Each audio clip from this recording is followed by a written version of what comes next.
آج ہم نے رب تعالیٰ کی محبت کو قربان کیا ہے، اپنے معاملات پر، چھوٹے چھوٹے کام پر، چھوٹی چھوٹی چیزوں پر، چھوٹے چھوٹے معاملات میں ہم نے خالق اور مالک کی محبت جو ہے اسے چھوڑ دیا ہے، دنیا نہیں چھوڑی۔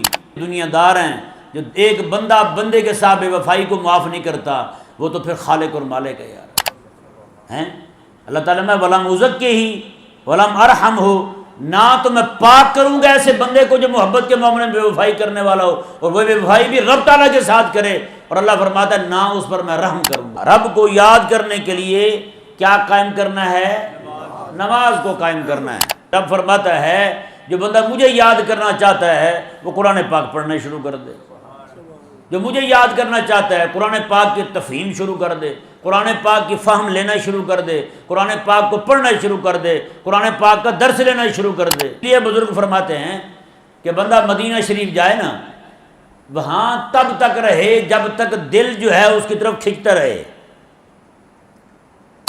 ہمارا کاروبار بھی نماز بن سکتا ہے، ہماری رات بھی نماز بن سکتی ہے، پوری رات چاہے بستر پر لیٹے رہیں۔ آج آپ کے سامنے جو گفتگو کی جائے گی وہ خالق اور مالک کی محبت کے حوالے سے اس کا مضمون ہے عشق الہی، عشق الہی۔ حضرت سیدنا وہیب بن الورد، الورد بھی کہتے ہیں، رحمہ اللہ تعالی ارشاد فرماتے ہیں بلغنا واللہ اعلم، بلغنا واللہ اعلم ان موسیٰ علیہ السلام قال یا رب اوصنی، کہتے ہیں کہ حضرت موسیٰ علیہ السلام نے خلاق کائنات کی بارگاہ میں عرض کی مولا اوصنی، مجھے وصیت فرما، مجھے کوئی حکم عطا فرما۔ اللہ تبارک و تعالی نے ارشاد فرمایا میں تجھے اوصی کا بھی، میں تجھے جو وصیت کرتا ہوں وہ اپنے لیے کرتا ہوں۔ کس کے لیے کرتا ہوں؟ اپنے لیے کرتا ہوں۔ قالہا ثلاثاً، 3 بار اللہ تبارک و تعالی نے یہی فرمایا کہ میں تجھے وصیت کرتا ہوں اپنے بارے میں، وصیت کرتا ہوں اپنے بارے میں، میں وصیت کرتا ہوں اپنے بارے میں۔ وہ وصیت کیا کی اللہ تعالیٰ نے؟ فرمایا کہ اوصی کا بھی اللہ یعرض لک امر، فرمایا کہ تمہیں کوئی ایسا مسئلہ پیش آئے جو میری محبت میں آڑ بنے، یعنی کوئی ایسا معاملہ پیش آ جائے وہ معاملہ بڑا بن رہا ہو اور میری محبت کو پیچھے چھوڑ رہا ہو،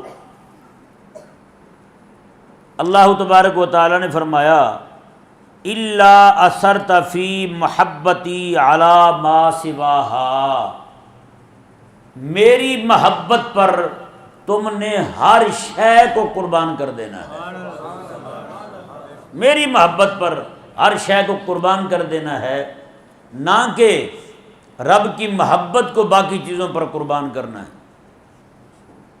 آج ہو کیا رہا ہے؟ آج ہم نے رب تعالیٰ کی محبت کو قربان کیا ہے، اپنے معاملات پر، چھوٹے چھوٹے کام پر، چھوٹی چھوٹی چیزوں پر، چھوٹے چھوٹے معاملات میں ہم نے خالق اور مالک کی محبت جو ہے اسے چھوڑ دیا ہے، دنیا نہیں چھوڑی، اپنے معاملات نہیں چھوڑے، وہ جیسے بھی ہیں وہ ہمارے معاملات ویسے کے ویسے چل رہے ہیں۔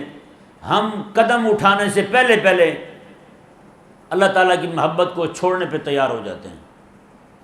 یہ آج ہمارے ساتھ ایسا معاملہ ہوا ہے، نعوذ باللہ من ذالک، کیونکہ بزرگ فرماتے ہیں ان المحب مطیع لمن احبہ، کہ محب جو ہے جس کے ساتھ محبت کرتا ہے وہ اس کا فرما بردار ہوتا ہے، وہ اس کا فرما بردار ہوتا ہے۔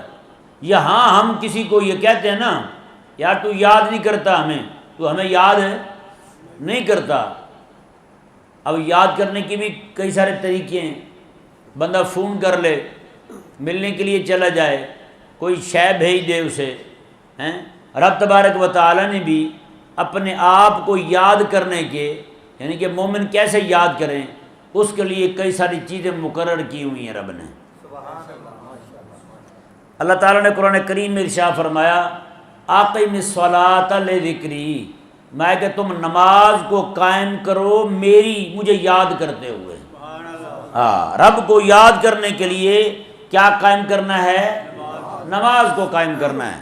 پیارے بھائیوں، اب اس سے معلوم ہوا کہ اللہ تبارک و تعالیٰ کے اذکار جو ہم یاد کرتے ہیں، وظائف پڑھتے ہیں، یہ ساری چیزیں نماز، روزہ، حج، زکوٰۃ، قرآن کی تلاوت تک ہیں، یہ ساری کی ساری علماء حق کے پاس جانا، ان کے پاس بیٹھنا، ہیں جی، حج کے لیے جانا، عمرہ کے لیے جانا، جہاد کے لیے جانا، یہ ساری چیزیں جو ہیں یہ حقیقت کے اندر رب تبارک و تعالیٰ کو یاد کرنے کی نشانیاں ہیں۔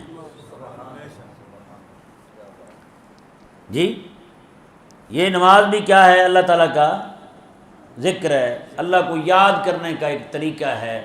آپ پورے قرآن کو دیکھ لیں، اللہ تعالیٰ نے کیا فرمایا؟ انا نحن نزلنا الذکر و انا لہ لحافظون، ہم نے اپنا ذکر نازل کیا ہے۔ ذکر کیا ہے؟ یہ قرآن ہے۔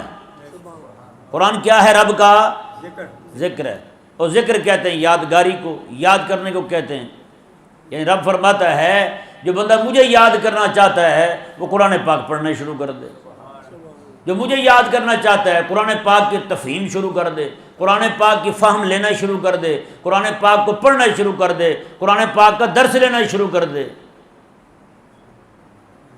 آج ذرا غور کریں نا، جتنی بھی یہ علامات اللہ تعالیٰ کو یاد کرنے کے لیے مقرر ہوئی ہیں، ان میں سے کسی وہ بھی ہمیں بھولی ہوئی ہیں، اس کی طرف بھی ہمارا دل متوجہ نہیں ہوتا۔ بھائی سیدھی بات ہے، ہم نماز بھی پڑھیں گے تو ہماری نماز بھی غافل ہوگی، غفلت والی نماز پڑھیں گے ہم، پوری نماز میں ایک بار بھی توجہ رب تعالیٰ کی طرف نہیں جاتی، پوری نماز میں۔ تو بتائیں اقم الصلاۃ لذکری کے جو رب تعالیٰ کا حکم تھا وہ کہاں گیا؟ ہم نماز میں کھڑے ہوتے ہیں، سارے سودے کیے ہوئے، لیے ہوئے، دیے ہوئے نماز میں یاد آتے ہیں ہمیں، جس کے پیسے لینے دینے وہ سارے نماز میں یاد آتے ہیں۔ وہ ایک عالم صاحب تھے، وہ سناتے تھے، ایک سرگودے کا علاقہ سرگودے کا علاقہ بتاتے تھے، وہاں کہتے ہیں کہ بزرگ نماز دکاندار تھا، وہ مسجد میں داخل ہوا تو جماعت ہو گئی تھی، وہ پریشان ہوا، رونے لگا۔ لوگوں نے کہا کہ کیوں رو رہے ہیں؟ انہوں نے کہا جماعت ختم ہو گئی، جماعت میں شامل نہیں ہو سکا اس لیے رو رہا ہوں۔ وہ ایک بندہ سمجھدار کھڑا تھا، وہ آگے بڑھا، وہ کہنے لگا کہ چاچا آپ روئیں نہ، پریشان نہ ہوں، آپ کو یہ جذبہ ماشاءاللہ بہت قابل دید ہے، یہ تڑپ کاش کہ ہمیں بھی ملے۔ آپ روئے ہیں نا، اس رونے پر بھی اللہ تعالیٰ آپ کو نماز با جماعت کا ہی اجر عطا فرمائے گا۔ اس نے کہا بیٹا بات وہ نہیں جو آپ سوچ رہے ہیں، بات وہ نہیں ہے جو آپ کے ذہن میں آ رہی ہے، بات اصل میں یہ ہے، میری 4 دکانیں ہیں،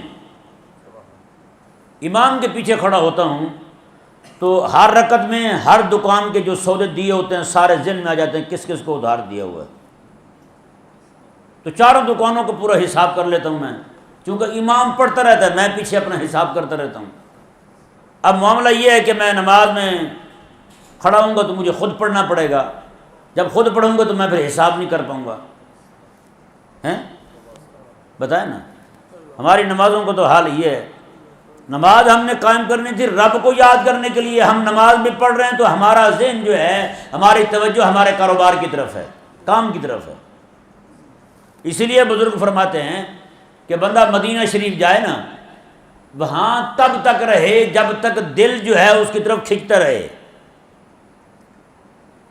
مدینہ شریف جائے، مکہ شریف جائے اور وہاں جا کے اسے یاد آنے لگے اپنے گاؤں کی تو واپس آ جائے. کیوں؟ یہاں اپنے ملک میں رہ کر کے یہاں ہے، اس کا دل تڑپ رہا ہے مدینے کے لیے، مکہ کے لیے، طواف کے لیے، عمرہ کے لیے. تو یہ بندہ یہاں نہیں ہے، یہ حقیقت میں وہاں ہی ہے. اور جو بندہ وہاں چلا جائے، وہاں بیٹھ کے اس کا دل تڑپے پاکستان آنے کو، اپنی گائے بھینس دیکھنے کو، تو وہاں رہ کے اس کا دل ادھر کھینچ رہا ہے، تو مطلب یہ ہے کہ پھر وہ وہاں ہے ہی نہیں.